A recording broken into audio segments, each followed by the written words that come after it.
എന്താ വേണ്ടേ? ഗ്രീൻ മാലയോ? എന്തിനാ ഗ്രീൻ മാല? ഗ്രീൻ ഡ്രസ് ആയതുകൊണ്ടാ? തരാട്ടോ.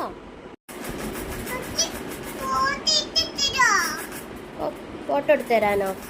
എടുത്തുതരാട്ടോ. എവിടുന്നാ ഫോട്ടോ എടുക്കണ്ടേ? എവിടുന്ന്? ഓക്കെ. പീപ്പിളി ചെരുപ്പോ? അത് ഗ്രീൻ കളർ അല്ല കേട്ടോ. ഇനി അത് ഗ്രീൻ കളർ വേണമെന്ന് പറയരുതേ. പീപ്പിളി ചെരുപ്പിന് എന്ത് കളറാ? ഗ്രീൻ ഇല്ല, പിങ്ക് കളറേ ഉള്ളൂ കേട്ടോ. ആ ഓക്കെ. റെഡി ആയോ ഫോട്ടോ എടുക്കാൻ? ഓക്കെ. ഫോട്ടോ എടുക്കുന്നൊരു വീഡിയോ യൂട്യൂബിൽ ഇട്ടതോടുകൂടി എന്നും കുളി കഴിഞ്ഞ് ഒരുങ്ങിയാൽ ഒരു ചോദ്യമാണ്, അമ്മേ ഒരു ഫോട്ടോ